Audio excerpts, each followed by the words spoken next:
Today's Steve Dangle podcast will feature graphic descriptions of and references to sexual assault. Please be warned that this content may be disturbing and triggering to some of you who listening or watching right now.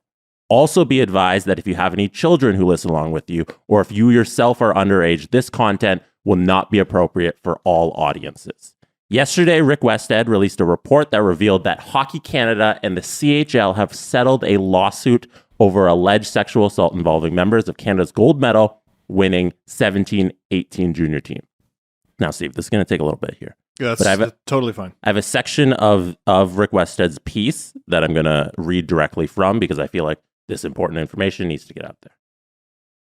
The woman whose allegations are detailed in court records filed in Ontario Superior Court in London, Ontario on April 20th claimed she was repeatedly assaulted while intoxicated in a hotel room following a Hockey Canada Foundation gala and golf event in the city in June of 2018. Hockey Canada and the CHL were named as defendants in the case, and were 8 unnamed CHL players, including but not limited to members of Canada's under-20 men's junior hockey team. That's a very important excerpt that we'll come back to. Yes, we will. The allegations against the players were never proven in court, and none of the defendants filed a response.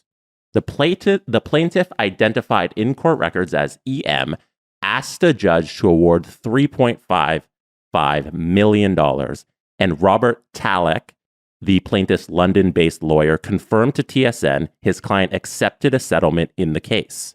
He refused to say whether the woman has signed a non-disclosure agreement as part of her settlement. In response to the article that came out yesterday, Hockey Canada also came out and responded to TSN.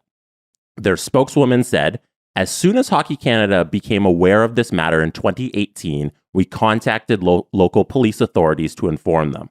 The same day, we also retained Heinen Hutchison, LLP, a firm with extensive experience in this area, to undertake a thorough, independent, internal investigation and make recommendations on areas for improvement, which we have been implementing and will continue to pursue.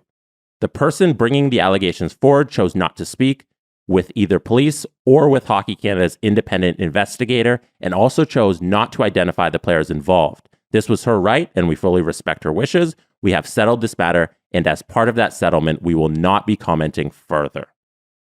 And her lack of participation is common. Yes, and there's a section in the article that she speaks about her lack of reporting to the police. London Police Service spokeswoman wrote in a statement, I don't want to screw up her name, so I'm going to gloss over it. Okay. Wrote in a statement to TSN that the department does not comment on alleged criminal investigations.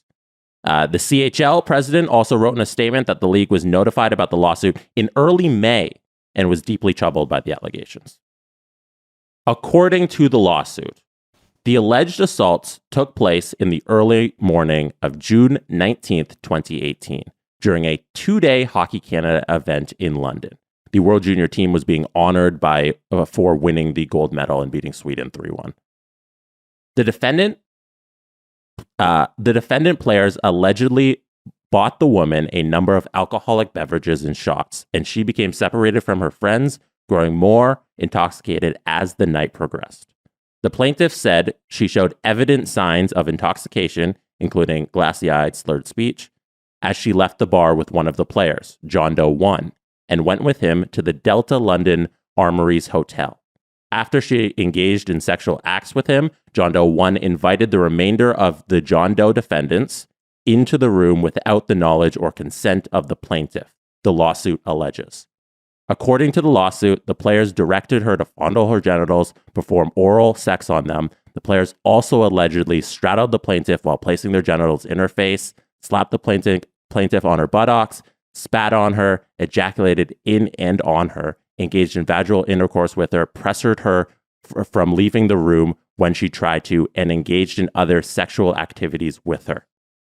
The plaintiffs alleged that the actions of the players amounted to conspiracy because the players allegedly encouraged her to drink alcohol, isolated her from her friends, engaged in sexual acts with her, pressured her not to leave when she made an effort to do so, directed her to say that she was sober while being video recorded, and directed her to have a shower after the sexual assaults had concluded.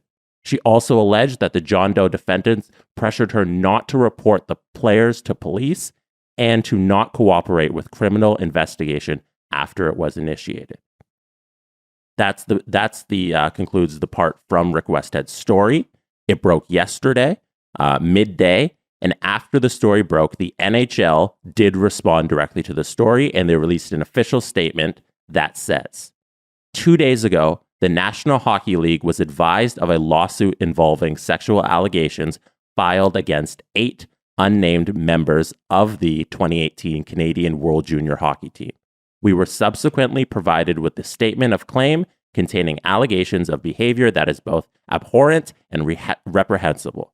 We will endeavor to determine the underlying facts and to the extent this may involve players who are now in the NHL. We will determine what action, if any, would be appropriate. We will have no further comments at this time. This is where we're at right now, and Rick Westhead is going to join us on this show on Monday.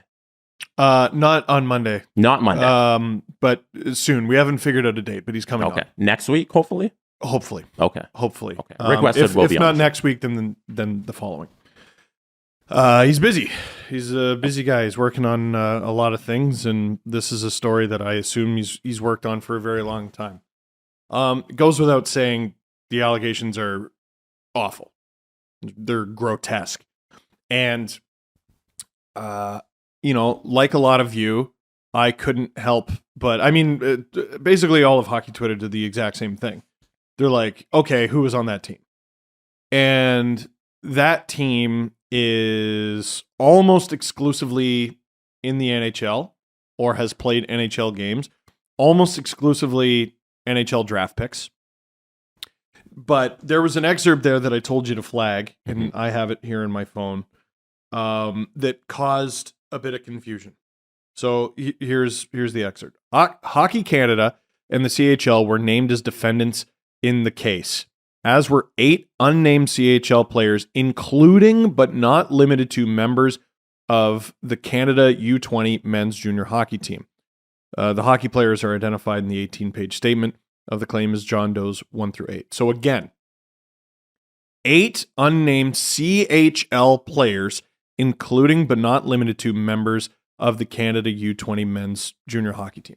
So what that means, and what some people seem to be confused by, or how some people seem to interpret it, is, okay, there were members of the Canadian World Junior Hockey Team included in the 8. But remember, this wasn't at the gala. This was at like a bar afterwards. So in theory, some of the defendants could have had friends of theirs who were on CHL teams who were also at the bar, and they then became involved in the incident. So could have been 1 player from the Canadian World Junior Team, could have been 7, could have been 4, could have been who knows. Then, new piece of information comes out afterward, and I don't think this is intentional. I think this is a mistake. From the Hockey Canada statement that I just read, there's one line that clarifies what you were saying about the CHL players. So, NHL statement on lawsuit against Hockey Canada and Canadian Hockey League. You just read this, but I want to emphasize it again. Read the sentence that you think is very important. So, I'll just read the whole thing, Jesse. Okay. Sorry. Here it is again, everyone. 2 days ago, the National Hockey League was advised of a lawsuit involving sexual allegations filed against 8 unnamed members of the 2018 Canadian World Junior Hockey Team. So this statement slam dunks it as all 8 defendants were part of this World Junior team. Taking the information then from the article that came out before that, it's 8 members of a, 22-man roster? 23? 23, I think it would be. That's an enormous chunk. That's over a third of that team. But from the original reporting, from the statement in the original reporting, it would seem to include only CHL players from this World Junior team, which would exclude the players on the Canadian World Junior team who were, at the time of their involvement with Hockey Canada, playing in the NCAA. Okay. So it's not 8 out of 22 or 23. It's 8 out of like 18 or 19. Mm-hmm. Right? Because there were players, and I really don't want to get into games because I don't, or names, because I don't think a game of Guess Who is appropriate here. That it's unfair to those people. Yeah. Well, and I mean, if you were one of the innocent parties, wouldn't you want to shout it from the rooftop? Right. But basically, you look at the roster, and there were several NCAA players on the roster. The initial report concludes that all the players are from the CHL, and then the NHL statement says that all the players are from the Canadian World Junior team from 2018. So either one or both of those parties who released those statements has made some sort of error that they should rectify immediately, or they accidentally told on themselves a little bit and narrowed it down. And I looked at the roster like a lot of you. Massive names. Oh yeah.